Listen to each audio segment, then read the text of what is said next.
Good afternoon sa lahat. Ah,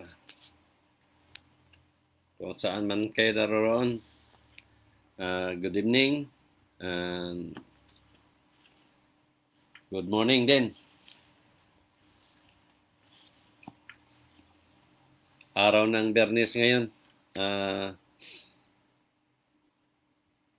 Makapag-live man lang. Matagal-tagal na akong hindi nakapag-live.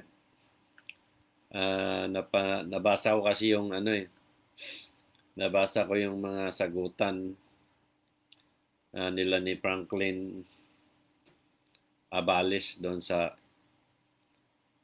page nung ng Santo Niño daw sa Cebu yata yun.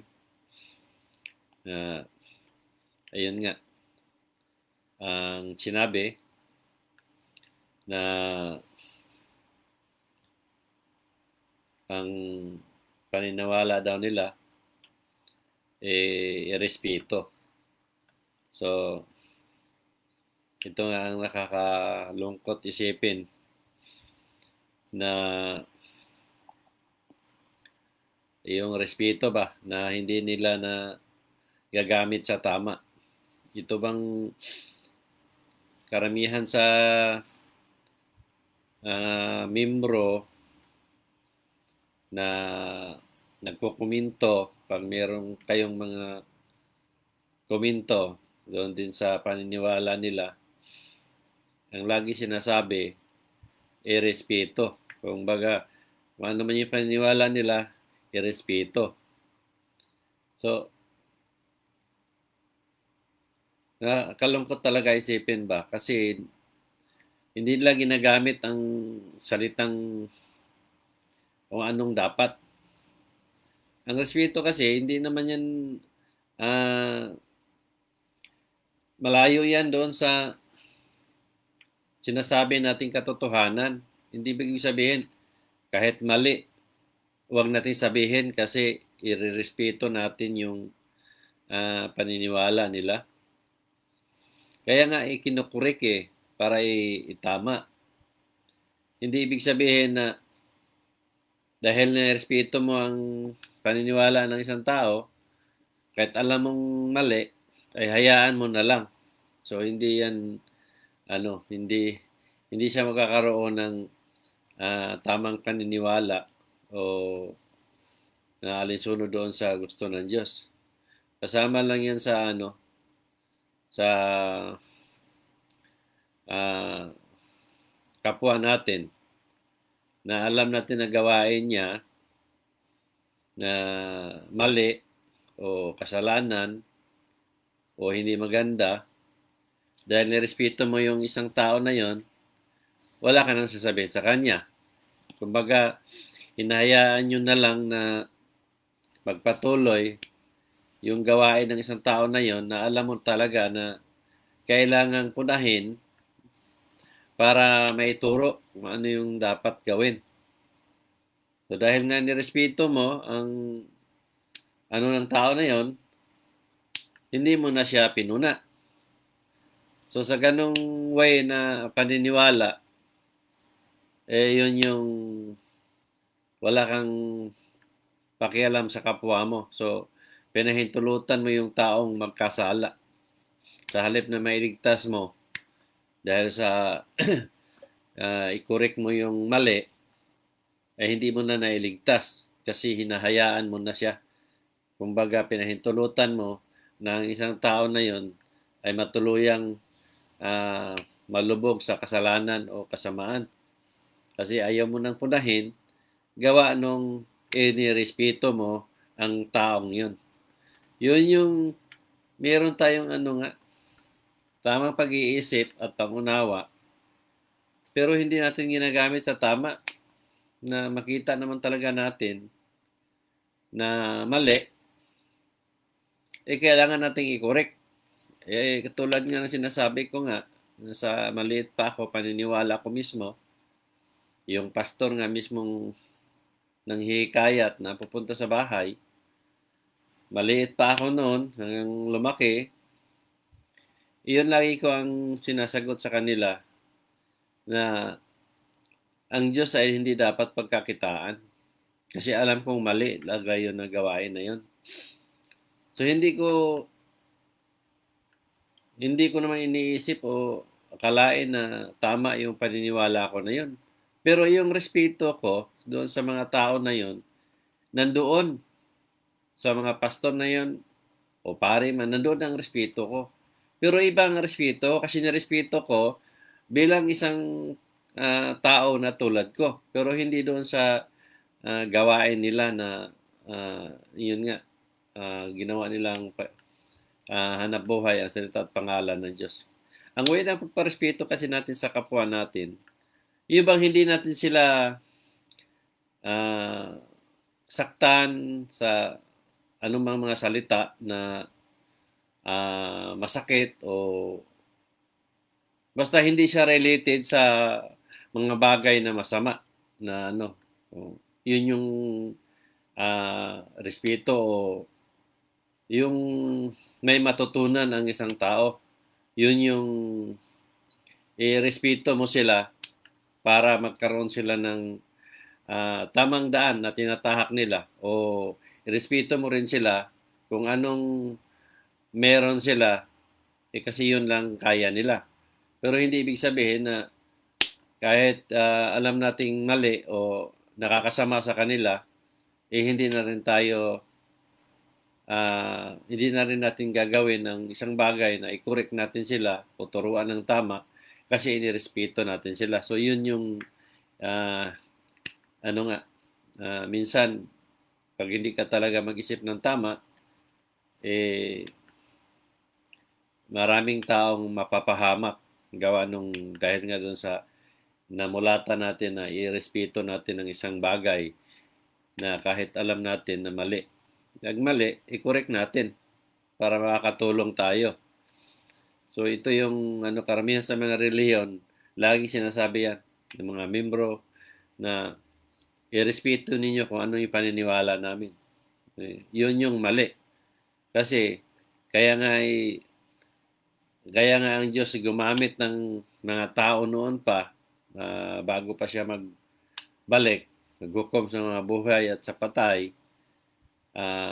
Gumagamit siya ng tao mula noon pa na pag-utusan niya para i-correct ang maling namulatan at maling paniniwala. So ngayon, dahil gusto nga ng Diyos na magkaroon ng tamang paniniwala, na magkaroon ng pagsisisi, pagbabago at lubos sa paniniwala, kaya isiniwalat iparating niya ang mga mensahe niya doon sa mga tao. Ngayon, hindi sinasabi ng Diyos na huwag mong iparating yan kasi para mai-respeto mo sila sa paniniwala nila. So, hindi sinasabi ng Diyos yun. Kaya sinasabi ng Diyos na iparating mo sa mga tao.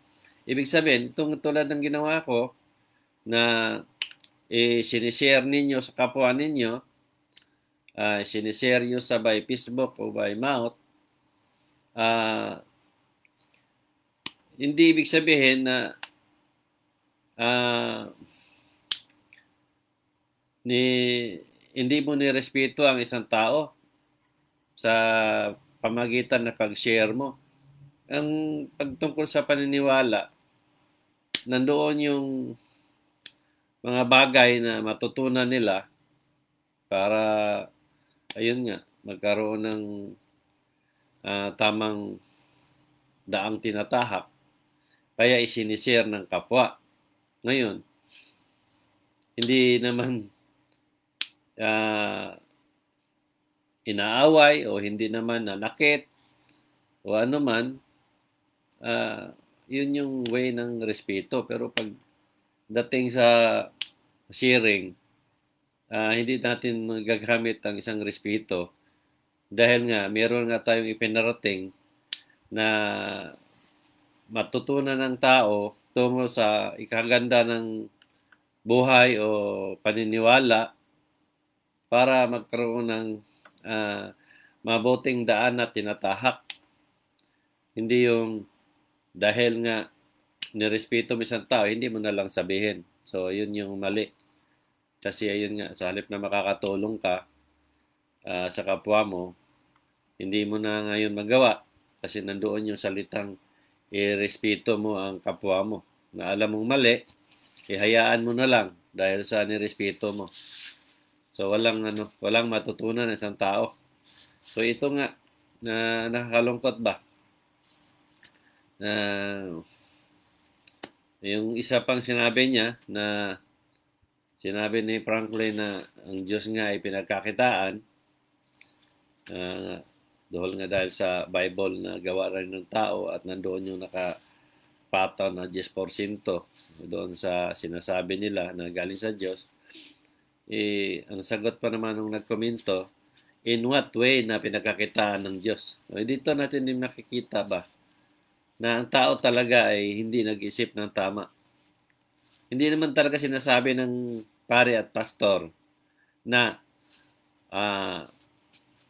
ito yung salita ng Diyos, $10 o 10 piso. O ito yung salita ng Diyos, 50 piso o 100 piso.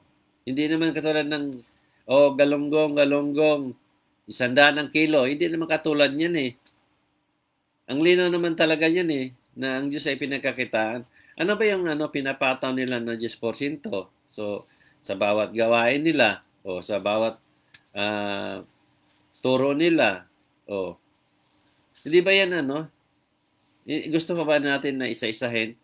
Ang kasal 1,500. Ang padasal 1,000. Ang pamisa sa kaluluwa 50 ang ordinary o 100 ang special o kung tatlo lang 150. Di ba? Kung ikaw ngayon ang nag-isip, di mo talaga maiisip na ito pala way ng pagbibinta ng salita at pangalan ng Diyos. Ginagamit nila ang ng Diyos doon eh. Ipagligtas daw nila ang kaluluwa. 1,500 lifetime na pamisa. Di ba? Ano yun? Kung mag-isip ka lang ng tama. Nandyan talaga yung nandyan yung katarantaduhan ng tao na hindi ba malubos maisip ng tao din na ipinagluloko na sila ng mga pare nila at pastor nila. Nakatudo samba pa, nakatudo mano, nakatudo silbi na makikita naman talaga natin na ang ginawa nila ay isang pangluloko sa kapwa. Kaya nga ang Diyos nagpaalala na para mabago ang namulatang mali na akala natin na yun ang tama. Pero dahil nga ako mismo, maliit pa ako, hindi ko pinaniwalaan talaga itong reliyon. Hindi ako naniwala ng pare ay banal. Hindi ako naniwala ng pastor ay banal.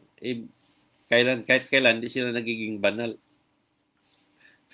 Bukod doon, yung paniniwala ko sa mga bagay-bagay ay taliwas doon sa mga natutunan ninyo. Tulad din ng turo nga nila na pagkaroon ka ng biyaya dahil sa dasal ng pare at pastor, dahil sa doon kayo pereliyon ninyo. Hindi ako naniwala doon. Kasi ang mga biyaya naman kasi dumarating sa atin yan. Sa paggawa natin ng mga bagay na alam natin na doon tayo nabubuhay. Kaya tayo nagsumikap kasi iniisip mo, dito ka kumikita. Naisip mo, magtinda na lang kaya ako ng ganito kasi mayroon akong tutubuin. Di ba? Magtanim na lang ako ng palay kasi mayroon akong kunting lupa. So, tataniman ko to at kikita din ako at makakain. So ngayon, dahil yun ang paniniwala mo na yun ang gawin mo, so ang nangyari, umaani ka, kumikita ka. So anong ginawa ng mga pare at pastor? Inaangkin nila yon. Kaya kayo nagkaroon ng biyaya dahil naniwala kayo sa reliyon nila. Kaya kayo nagkaroon ng biyaya Dahil ipinagdasal daw kayo. Dahil nga sinasabi ng pastor, o sige, sister and brother, ipagdasal ko kayo. Di ba? Aangkinin nila yung mga bagay na dumating sa buhay ninyo na pinaghirapan, dugo at pawis ang puhunan ninyo para kayo magkaroon ng mga bagay na yon. Pero inaangkin nila. Bakit nila to sinasabi? Kasi nga, nandoon yung 10% na para hindi kayo manghinayang na magbigay sila ng bahagi doon sa kita ninyo kasi naniwala kayo na dahil doon sa relihiyon nila o dahil doon sa dasal o pamisa ba o anong tawag nila doon, kaya kayo nagkabiyaya o kaya kayo umani kung ano man yung meron sa inyo. Pero hindi ninyo naisip na ang lahat ng bagay na yon kayo din ang gumawa. Kung nga ninyo ng base nga, ang halimbawa ako sa inyo, na makaupo lang kayo dyan, ipagdasal kayo ng pare at pastor ninyo, tiyak wala kayong kikitain. Tiyak walang dumating sa buhay ninyo magkakapon. Pero kahit wala kayong pare at pastor na kausap, wala kayong relihiyon, kumayod ka. Dahil alam mo, kailangan mong kumayod para mabuhay. Simpleng halimbawa lang. Magtanim ka lang, wala kang pare at pastor. Mag-alaga ka ng hayop, wala kang pare at pastor. Wala kang relihiyon. Ngayon, maghapon yan, meron ka makikita na may nalagaan ka, matapos ang linggo, buwan, meron kang makikita o meron kang maibinta. So ngayon, dahil masipag ka, o nagtaniman o nag-alaga, makakabinta ka ngayon. So ngayon, bakit ka nakabinta? Kasi nagsumikap ka eh. Kumikita ka na. Pero wala kang pare at pastor at wala kang reliyon.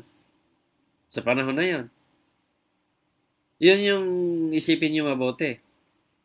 Pero dahil nga na pinamulat sa inyo ng mga pare at pastor, na dahil sa kanila, kaya kayo nagkabiyaya. Kaya kayo, kahit pinatungan ng yung kita ninyo o hindi pa ninyo ikinita, mayroon na kayong bahagi. Mayroon na silang bahagi sa kita ninyo. Tulad ng manarbaho kayo, hindi pa kayo sumisildo, hindi pa kayo nag-umpisa na magtrabaho. Meron na 10% sa inyo ang simbahan ninyo. Meron na silang kinikita. Hindi pa kayo kumayod nun. Meron na sila. So, isipin nyo mabuti yan kung tama ba yon. Nakikibahagi sila sa kita ninyo. Kaya nga yung ibang relihiyon, marami dyan, pag nagbinta kayo ng baboy, pinagbintahan ninyo, meron silang 10%. Kasi naniwala nga kayo na bawat kita ninyo may ano nga daw, dahil sa biyaya nga raw, dahil naniwala kayo sa kanila. Pero wala doon yun. Nako, naniwala kayo sa akin. Katulad nga sa sarili ko. Maliit pa ko, yung sabi ko sa inyo, true to life story ko, na kumakain kami ng bayabas, malunggay, o nasa Bohol kami. Talagang mahirap kami. Wala pang almusal yan. Minsan ang pananghalian, hanapin pa. Pagising sa umaga, isipin pa ni mama kung saan kami makakuha ng almusal. O talagang wala pang almusal. Punta kami magpaarawan. Walang almusal pa yan. Doon na kami pakainin sa paarawan namin. Pag-uwi namin, magdala ng bigas o ano man. Yun yung buhay namin noon. Tapos walang magpaarawan. Walang kukuha sa amin.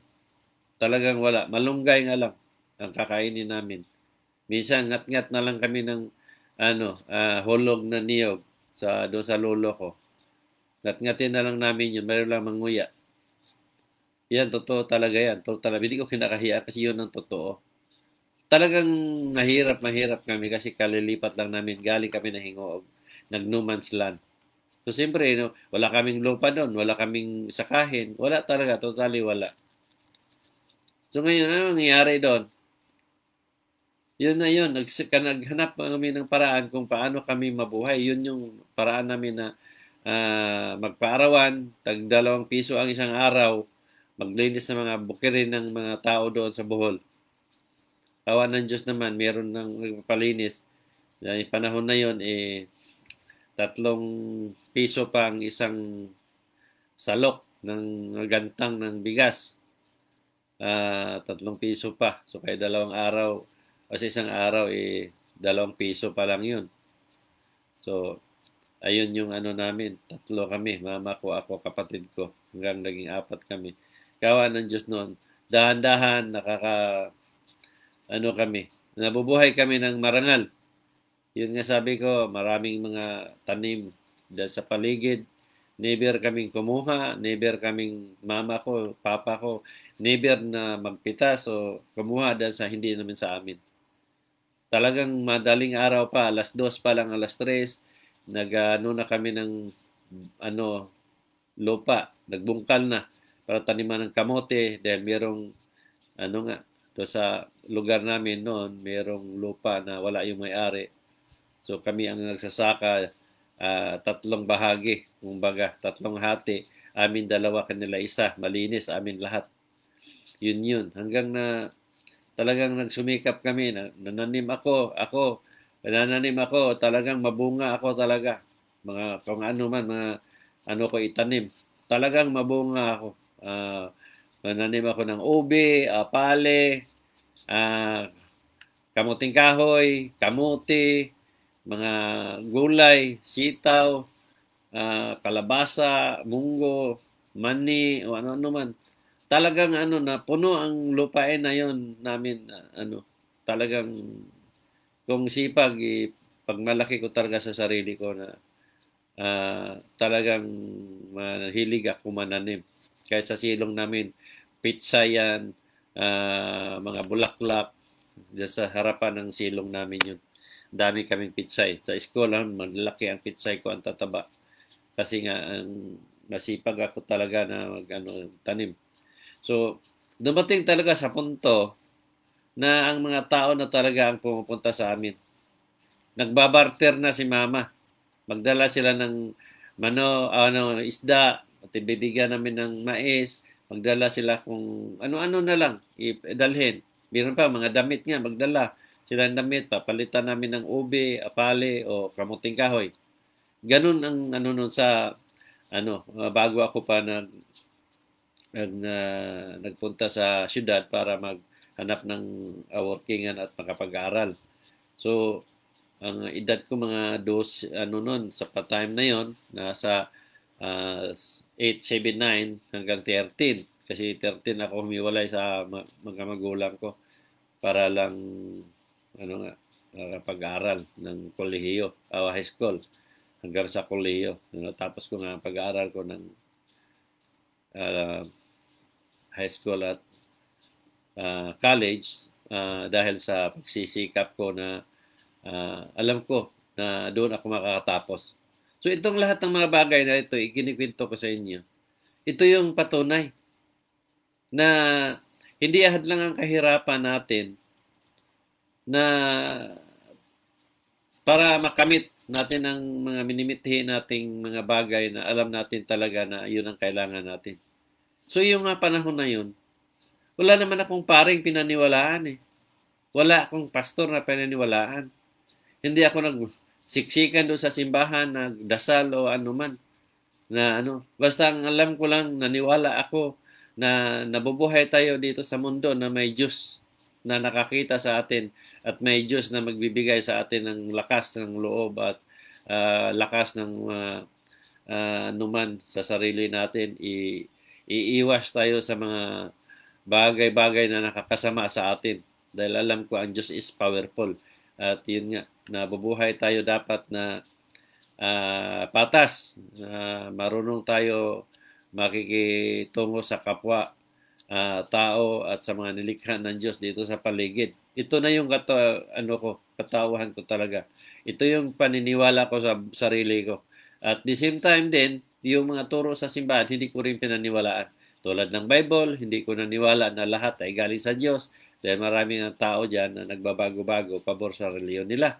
So marami pa. Kung ano yung mga paliwanag ko sa inyo tungkol sa paniniwala, yun yung paniniwala ko talaga na sarili ko. Na wala akong ginagayahan, wala akong tinutularan. Basta ang alam ko, ito yung tamang paniniwala. So ngayon, dumating sa punto na itong panahon na ito, Yun nga, 2010 na kinakausap nga ako ng Diyos na ang sabi niya na ikaw ang tunay na naniwala sa akin na si Jesus Christ. So kung ngayon, kung balikan natin yung sinabi ng Diyos na bibigyan kita ng power of mind, at ang power of mind na to is powerful dahil makakita ka ng kasalanan ng tao, buhay man o patay, boses mo makapagaling at makakita ka ng parating ng mga trahedya, itong lahat ay nagkatotoo. So malinaw doon na meron akong kausap na Diyos na hindi natin maipagkaila na hindi nga gawa ng mga isinusulat ko ay nagkatotoo. Hindi man 1,000 siguro, hundreds, nandyan, may marami na. Sobra na sa 100 yan. So, makikita natin talaga na meron talaga akong kausap na Diyos at buhay ang Diyos. So, ganito yan. Ayun nga, nasasabi ko. Sinabi ko sa inyo ito lahat kasi ito yung batayan natin na hindi dahil sa may reliyon kayo o naniwala kayo sa pare at pastor ninyo, kaya kayo nagkabiyaya. So ngayon, dito yung papasok yung panluloko. Kasi ito nga ang pinapamulat nila sa inyo na ito yung paniniwala at kaya kayo nagkaroon dahil sa kanila. Pero hindi totoo yan lahat. Kasinungalingan yan. Yun yung minamanipula ng mga pare at pastor ang isip ng tao. Ano ba, dito yung ano ba nila na masarap kumita ng ituturo ang mga ganitong bagay na ipamulat nila na hindi naman talaga totoo. So, ikaw naman ngayon, sige ka lang ng sige, nakinig ka lang o basta naniwala ka at hindi mo iniusisa kung ano ka totoo, pag napaniwala ka, talagang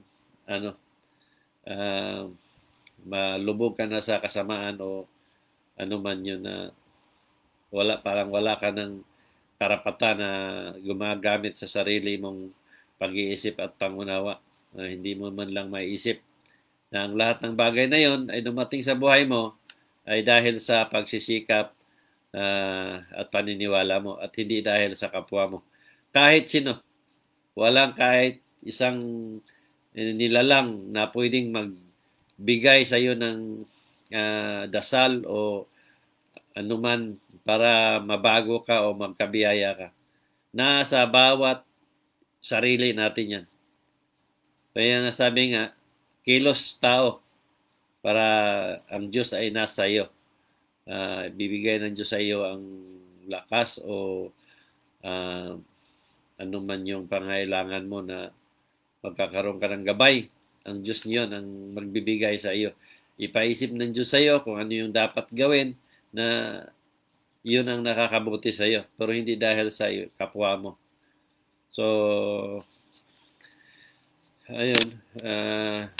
Siguro naman, 30 minutes, medyo mahaba na to sa inyo.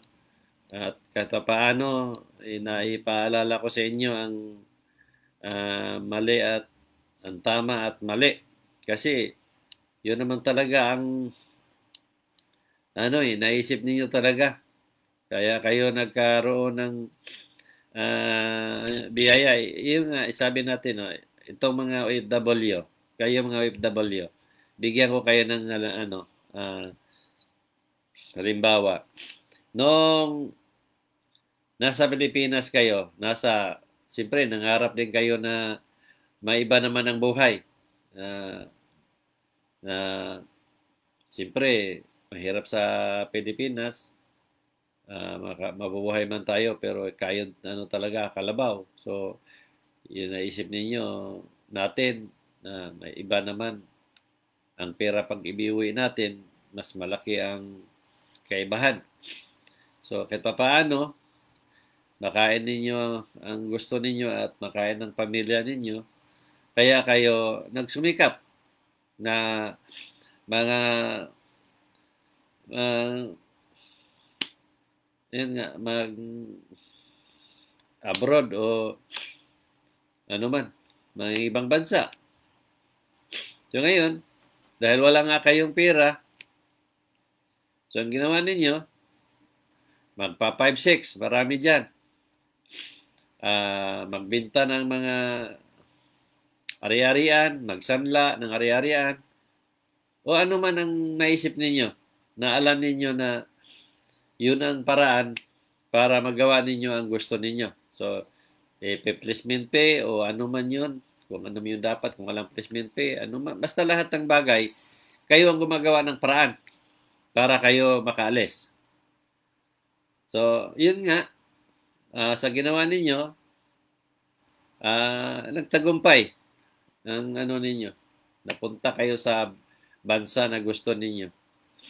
So ngayon, pagdating ninyo doon sa lugar na yon, nakita mo na sumisweldo ka na guminhawa ka na, nakapadala ka na sa pamilya mo, dahil yun ang minimithi mo talaga na kahit paano.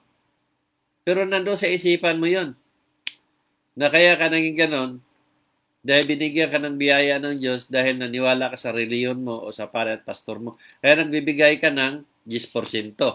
Pagsimba mo, na 10%, bibigyan mo ng 10% doon sa sahod mo. Pero hindi mo rin naisip na kaya ka pala nakarating na sa ibang bansa dahil nga naniwala ka na yun ang nakakabuti sa iyo. Kaya ka gumawa ng mga bagay na makapunta doon. So dugo, pawis, luha ang puhunan mo. Nagtiis kang malayo sa pamilya mo, makamit mo lang ang mga bagay na gusto mo at maibigay mo sa pamilya mo. Pero bakit may kahati o may kaparte na 10% ang simbahan mo? Di ba? Ikaw naman yung sumikap eh. Ngayon, kung Diyos ang pinag-usapan, makikitungo ka lang ng magaganda, mga bagay doon sa kapwa mo. Check, may Diyos ka na doon. Kasi isipin mo mabuti, na may maraming tao na hindi naman katulad mo ng relihiyon. May mga tao naman na walang relihiyon. Bakit naman ang mga taong ito? May mga biyayang dumating sa kanila. Dito nga sa Australia, marami dito mga tao na hindi naniwala ng relihiyon. Kung makita niyo yung simbahan dito, nagsasara, ginawang mga shop, ginawang restaurant, kasi wala nga nagsisimba. Pumasok ka dito ng Sabado o Linggo, ng araw ng misa, dyan. Makikita mo simbahan, walang laman. Ilan-ilan lang yun nandun nakaupo. Si Bobo at saka si Tanga. Kaya nga nagsara yan kasi hindi kumikita. Bakit maraming dito sa lugar na to? Bakit maraming mga taong mayroong kaya? Lahat makakain kung anong gustong kainin. Makikita nyo naman, sus nako, mga abunda sila sa mga bagay na ano man yun, meron. Bakit ito mga tao ito, mga biyayang dumating sa buhay nila? Kasi nga nagsusumikap sila. Kung ano man yung alam nilang kumikita sila o ano man yung mga bagay na gawin nila, kaya alam nila na doon sila mabubuhay. Walang mga reliyon yun. Bakit? Itanong niyo sa sarili ninyo. Bakit kayo nagbibigay ng 10% doon sa pare at pastor ninyo? Na hindi naman sila nakatulong sa inyo eh. Kaya sabi ninyo, na maligtas kayo dahil sa turo nila. Paano kayo maligtas? Na ang pare at pastor ninyo ay sinabihan ng Diyos na biro ang makasalanan. Tapos kayo, masabihin ninyo na maligtas kayo, na ang paniniwalang natutunan ninyo ay galing naman sa kanila. Paano kayo maligtas doon? Tinawag ng mga number 1 makasalanan ang pare at pastor ninyo, tapos kayo maligtas, na ang mga natutunan ninyo na mulatan ay galing sa kanila. Paano nyo niya may paliwanag na kayo ay ligtas?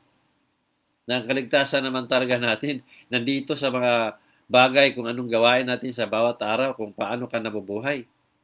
Wala doon sa pagsimba, wala doon sa nagkaroon ka ng reliyon, o wala doon sa pagbabasa ng Bible. Yung nga sabi ko nga sa inyo, nasa bingit ka ng kamatayan, anong gagawin mo? Sasabihin mo ba ano yung bersikulo o pahina doon sa maligtas ako? Di ba? Sasabihin niyo ba yon? Pag nasa bingit ka ng kamatayan o ano man, aksidente o ano man, sinabi ba ninyo, Pastor, iligtas mo ako. Father, iligtas mo ako. Di ba? Bakit ang Diyos ang tinatawag ninyo? Ngayon, dapat ang tawagin nyo, pare at pastor ninyo. Kasi doon kayo nagbibigay ng 10%. Ngayon, pag nasa bingit ka ng kamatayan, mayroon kayong mga sakit, ang tinatawag ninyo ang Diyos, samantalang pag kumita kayo, doon sa pare at pastor ninyo ibinibigay. Paano nyo iniisip yun? Sila nakikinabang doon sa kita ninyo, sa bahagi ng binigay ninyo sa kanila, tapos hindi ninyo sila matawag. Di ba? Pag nasa kahirapan kayo, nawala kayo ng trabaho, nauwi ka sa Pilipinas, nawala din, kasi naabot puro padala. Wala namang pare at pastor, nilapitan mo na, Father, bigyan mo ako ng pambiling bigas, o pastor, bigyan mo ako ng pambiling bigas o ibayad ko sa kuryente. Anong ginagawa mo? Mangutang ka, kung ano-ano na naman. Walang pare at pastor na sumaklulo sa inyo. Katunayan yan, pag hindi na kayo nagsimba, dahil hindi na kayo makapagbigay ng abuloy, tatanggalin kayo sa reliyon ninyo. Ititiwalag kayo, kasi hindi na kayo nagbibigay. Di ba? Sa haba ng panahong nagbibigay kayo, tapos hindi lang kayo nakapagbigay dahil wala na talaga, ubos ang ararian ninyo o ano man yung pagkakitaan ninyo na wala na sa buhay ninyo dahil sa mga bagay na hindi natin inaasahan. Tapos titiwalag kayo. Ganun ba yon? Sa halip na sakluluhan kayo, sa halip na tulungan kayo, itiniwalag kayo kasi wala na kayong silbi. Hindi na kayo makapagbigay. Ito yung reliyon. Ano yan? Marami dyan. Yung mga saksi ni Jehovah ay sobra yan. Parang mga ano yan eh. Parang mga bangaw. Kung saan yung mabaho, doon yung dumadapo. Yung kapatira nila na mayroong kaya. Yung mga kapatira nilang mga magpagsamantala, doon yan kumakapit. Araw-arawin ka doon. Doon sila kakain. Doon manghihiram ng pera. Doon manghihiram ng bigas. Titingnan nila kung yung uto-uto yung membro nila na may kaya. Bula-bulahin nila yon. Ganun ang saksi ni Jehovah. Kayo saksi ni Jehovah. Dito sa magkomento kayo. Totoo yan eh. Bakit nasabi ko to? Kasi yung biyanan ko saksi ni Jehovah. Nung namatay na, wala na. Hindi man nila mabula ang naiwan. Pero noon, kaya nilang bula-bulahin kung ano-ano, ayun. Pera, bigas, o ano man. Lahat ng kailangan nila. Hindi lang yun. Bisado ko na yan. Kasi sa dami ng reliyon na lumalapit sa akin, talagang anuhin kanila dan. Mga mapagsamantala yan, yung mga reliyon na yan. Kayo mismo, mga membro, alam din ninyo yan. Itatapat nila yan ng kainan, papunta sa bahay ninyo, yung mga saksi ni Jehovah o ibang reliyon. Itatapat nila sa oras ng kainan para doon sila malibre ng pagkain. Ganon yun. So sa halip na makapaggawa ka na kung ano-ano, yung ipakain mo lang sa pamilya mo, ipakain mo pa sa kanila. Dahil yun ang namulatan natin. Nahihiya tayo pag walang iharap. Pero hindi nyo naisip na mga bagay na yan,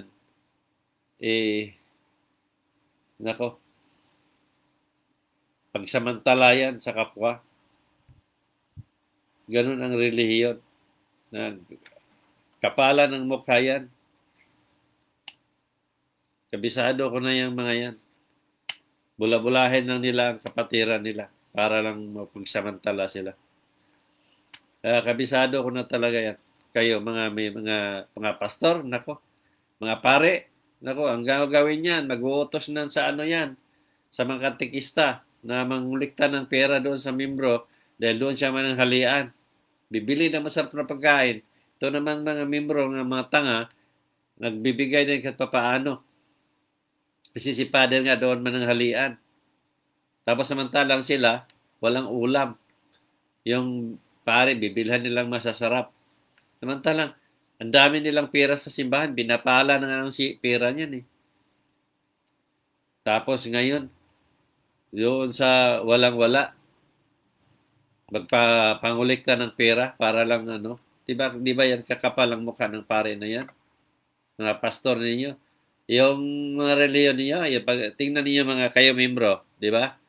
Pag mayroon salo-salo, hiwalay ang pera ng pastor ninyo kaysa pare.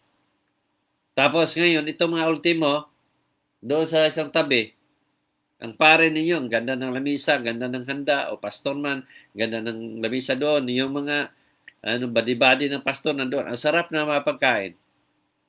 Samantalang itong nasa tabi, yung mga nagbibigay ng 10%, wala nang ginakain. Di ba? Kung tama ang pag-iisip ninyo, o isipin nyo mabuti, paano nangyari yon? Di ba katangahan mo yon? Di ba katangahan ninyo yon? Di ba? Pinapakain ninyo yung mga tao na yan, na hindi na nga halos hindi na nga mabilang ang pera nila sa bangko o mga rarian nila. Gahaman nga yan sila eh. Gahaman sila sa lahat ng bagay. Power o kapangyarihan, pera o anumang mga bagay. Kaya itong mga tao ito, hindi naniwala ng Diyos yan. Manluloko talaga yan. Mga pare na yan at saka pastor na yan. Ilang tao ko nang sinasabi ito? 11 years na.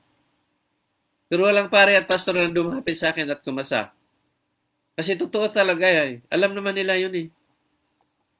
Subukan nilang humarap sa akin sa mga kamera. Di ba yun din yung sasabihin ko? Ikaw pare, pastor, manluloko ka, manlilinlang ka. Mapagsamantala ka. Isa-isahin ko kung bakit sila mapagsamantala, saan sila manlilinlang, o saan sila manluloko. Isa-isahin ko sa harap nila. Kaya walang pastor at pare na kumasa at walang sumita sa akin. Mayroong mga pare akong kausap, isa lang sinasabi, na sinabi ko pa ulit-ulit. Tunay kang ginamit, Brother Nas. Ipatuloy mo yan. Iligtas mo ang mga tao. Iyan, pare talaga yan. Kausap ko niyan. Oh, narinig niya yung mga sinasabi ko, pero bakit ito sinasabi niya? Kasi alam nga nila na totoo ako. Ito mga pastor, marami ng pastor akong isa lang ang pastor na kaharap ko dito na hindi nakapagsalita. Hanggang natapos kami. Walang kibo. Walang salitang lumabas sa bibig. Pastor yun sa born again. Naghiwalay na lang kami. Walang salitang lumabas sa bibig. Dahil ang narinig ko palagi sa mga pastor, Diyos ang kalaban namin dyan. Yun ang sinasabi ng pastor. Ibig sabihin, naniwala ang pastor ang ginamit ako ng Diyos. Pero hindi nga sila sumusuko.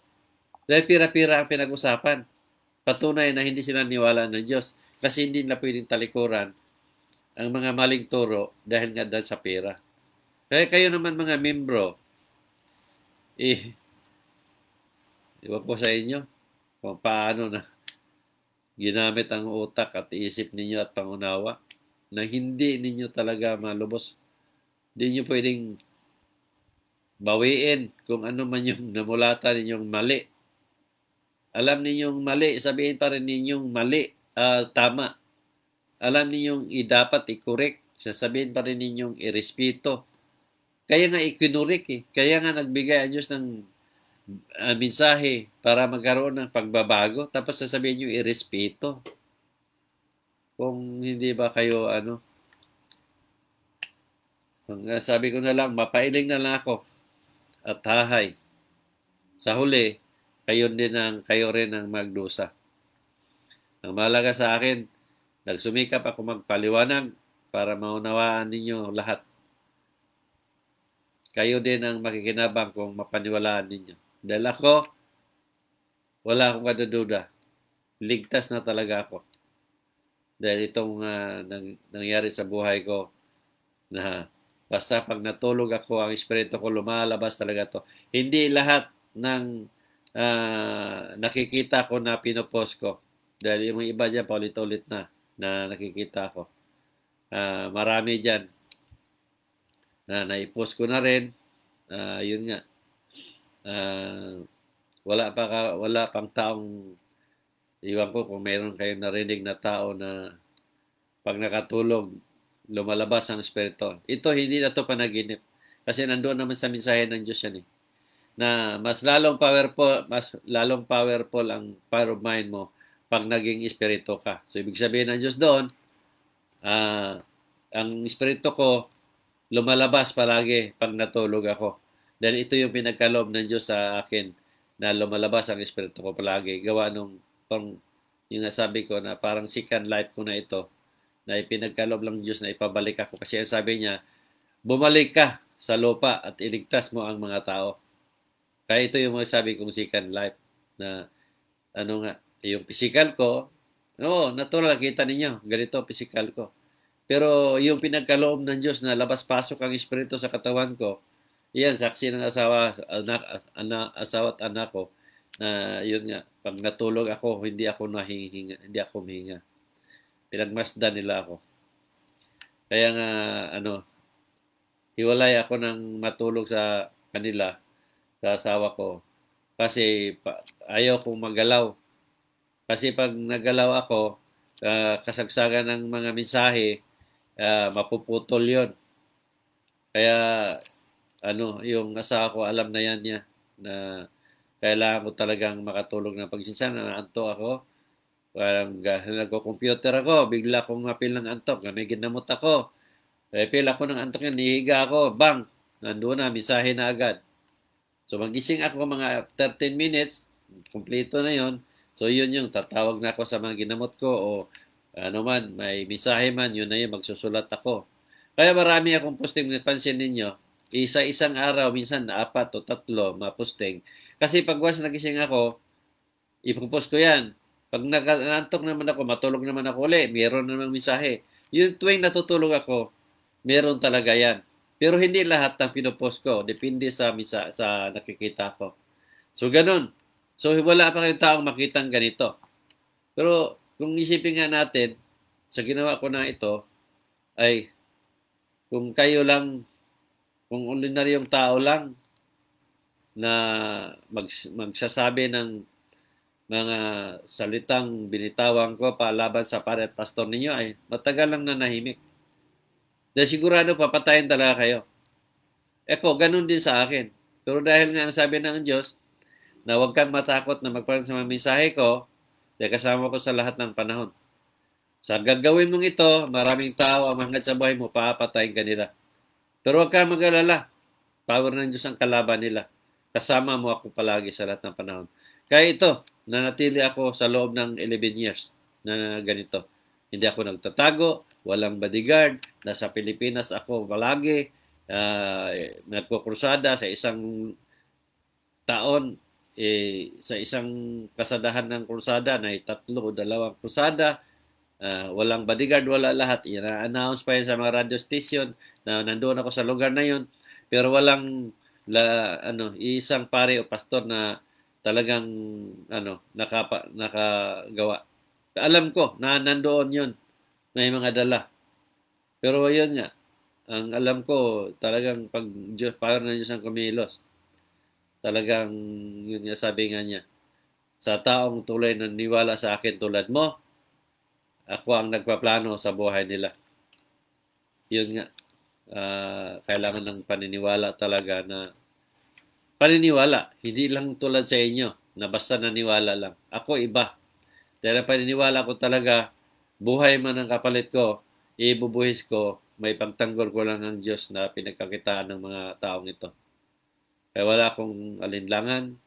Yun nga, sabi ko na ipinagkaloob mo sa akin ito, tanggap ko itong buong buo dahil kagustuhan mo. Ganun ako magmahal sa Diyos na tunay, Diyos na buhay. Hindi katulad sa inyo. Sabi niyo, mahalin niyo ang Diyos, pero pinahintulutan ninyo na pagkakitaan ng Diyos ninyo. Mahalin niyo ang Diyos, pero hinahayaan ninyo na pagkakitaan ng mga pare at pastor ninyo. Kayo din mismo ang bumili sa kaligtasan ninyo na hindi naman bibilihin yan. At naniwala din kayo doon sa turo na alam naman ninyong mali. Nakikita naman ninyo sa gawain din nila na hindi naman talaga yun gawain ng mga taong ginamit o pinag-utusan ng Diyos. Wala kayo sapat na batayan para sabihin ninyong tunay at totoo sila. So, hindi hanggang dito lang muna. Akala ko kanina 30 minutes lang matapos na. Pero umabot pa ako ng 50 minutes. So, anyway, Magandang gabi, hapon o umaga man sa inyong lahat. And God bless us. So, sa pagkikita natin muli. So, magbate ako sa inyo. Loren Christopher, magandang Sabin Mali. Sabin Mali, marami tayong mga ano dyan. Marami akong ginamot dyan sa Binmali. Marami din na nagbabasa sa wall ko niyan. To si Maricel Mabilog. Sa Kuwait yata. Sa Kuwait nga siya. Sana Maricel, ano, yun lang. Sabihin ko na keep going. Magandang gabi dyan sa inyo. Catherine Aban, musta lang ako sa inyo dyan sa Cebu. Keep sharing lang. Lucy Bintik Baba, magandang hapon dyan sa Oslog, Cebu. Alam ko sa Oslog ito eh. Ining Aliho, magandang hapon dyan sa inyo. Lynn Rizari, Tagulog, magandang hapon dyan sa Muntinlupa. Alam ko na sa Muntinlupa yata kayo. Erich, Sinitram, saan ba ito? Riyadh. Magandang hapon gabi dyan sa Riyadh. Hapon yata. So, LCC Toy, Mindoro. Alam ko Mindoro ito. Mindoro o somewhere something Bandaron. So, magandang gabi dyan sa inyo hapon. So, Miss Ningning. Alam ko Bandaloyong yata ito eh. Magandang hapon dyan. Melody. Ano ba yun? Melody Tingson. Magandang hapon dyan. Hindi ko alam kung saan yung lugar ito. Elsie Balsimida. Magandang hapon dyan sa inyo. Irene Anua. Yung gabi diha sa inyo. Irene, kamusta na yung baha sa Mambahaw? Ang sinasabi ng tao, first time daw. Yun nga. First time, nandoon yung laging sinasabi ko na dati na yan, baha na yan, pero hindi katulad ng dati. Tulad nga ng sinasabi nga ng nangungutya na dati na yan. So yun, yung sinasabi yung first time, masabi na rin natin ano sa sinabi ng Diyos na ano, ang dating lugar na hindi babae, ngayon babae na. Yun yung dati ninyo. So, magandang gabi dyan sa Crescencia Lucero, sa Tracy Martires, Cavite.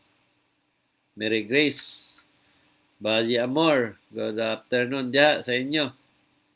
Marivic Tarino, good afternoon din sa inyo. Mira Hongston, saan ba ito kayo? Magandang hapon siguro inyo. Jelda Almario, Alminario, yan sa Dasma, Cavite. Magandang gabi, hapon. Sa Kati Cats, magandang adlaw diha, mga Boholano. Ija, aho. Pero mabuting mga tao ito.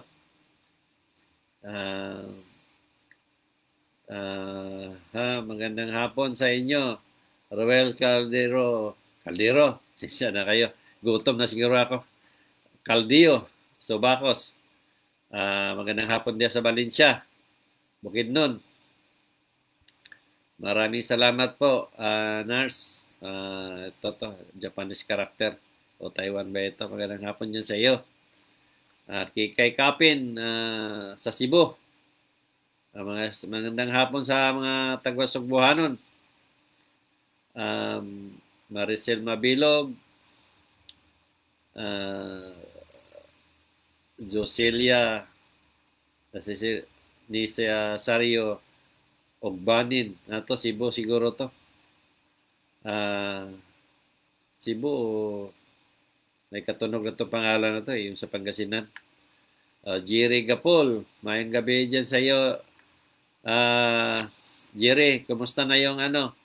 Okay na ba kayo? Kasi ito yung ginamot ko na ano, alam ko ano na to yata pagaling na yon. Sana okay ka na, Jerry. Kung ikaw ba yon? Tama ba? Baka iba naman yung ibig ko sabihin. Marcel Mabilog, uli. Felipe Alquino, mga taga-Sugbuhanon. Magandang hapon dyan sa inyo. Leon o Diklas o Rio Bas. Magandang hapon diya sa inyo sa Bukidnon. Alam ko Bukidnon to. Liz Kaba Amog. Kabo Amog. Magandang hapon sa inyo diha. Nasaan na kayo ngayon? Norway del Rosario. Magandang gabi dyan sa inyo. Alam ko sa Iloilo yata ito eh. Kung tama ako. Mali yata. Ila, good afternoon. Ila, kumusta dyan sa Saudi? Saudi yata ito. Bertoro Nat. Ngayong hapon din sa inyo sa Cotabato.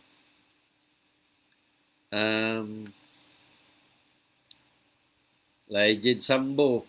Magandang hapon sa inyo dyan. Saan ba kayo? Di ba to sa Novaliches? O iba? Kahit ting Katana, sa Manila. Nasa Manila ito. Magandang hapon dyan. Ningitayaso ni Lakay. Magandang hapon.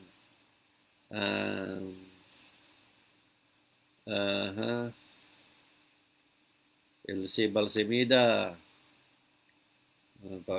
Bonita sa Klapos. Binita sa Klapos. Magandang hapon dyan sa Tagoluan. Sierra Orbicio Salvador Monte sa Tagoluan din. Magandang hapon dyan sa taga-Tagoluanon. Ronami Ibada. Magandang hapon dyan sa inyo sa Tagoluan. Rositoy bandang Cavite ito. Dasmariñas, Tracy yata ito. Sakop. Magandang hapon dyan. Ebla Sator. Ito. Taguluan din yata ito eh. Hindi ko alam. Puri ko. Thank you. Magandang hapon sa inyo, Puri. Jackie. Aracila Labra. Magandang hapon dyan. Magabi sa inyo. Windy Mata. Mintak. Magandang hapon sa inyo. Bago yata ito. God bless sa inyo sa lahat dyan. Lini Cervillas, magandang hapon sa inyo dyan. Actually, maraming mga bago. At wala ito sa mga range list kung hindi ako nakakamali. So, keep sharing na lang. Magandang hapon kay Binilda Santos. Kumusta dyan sa Switzerland? Alam ko Switzerland ito eh. And magandang gabi din sa akin sa Australia. So, yan. Lahat binati na natin. So, ayan. Sa pagkikita natin muli, halos eksakto 1 oras. Kahit paano, araw ng Biyernes, pagod man sa trabaho, pero ito, gagampanan natin itong buong buo dahil kagustuhan ng Diyos na iparating natin sa kapwa natin na tao dito sa mundo. Huwag kayong magsawa sa mukha ko dahil para sa inyo ito lahat. Ako, ligtas na ako. Ang sarili ninyo ang iligtas ninyo dahil kayo mismo ang magliligtas at hindi ako at hindi ang pare at pastor ninyo. Walang yun. Kung ano mang gagawin nyo, walang pare at pastor. Walang ginawa sila sa kaligtasan o sa buhay ninyo. Kaya hanggang dito lang muna. Sa pagkikita na lang muli. God bless sa lahat.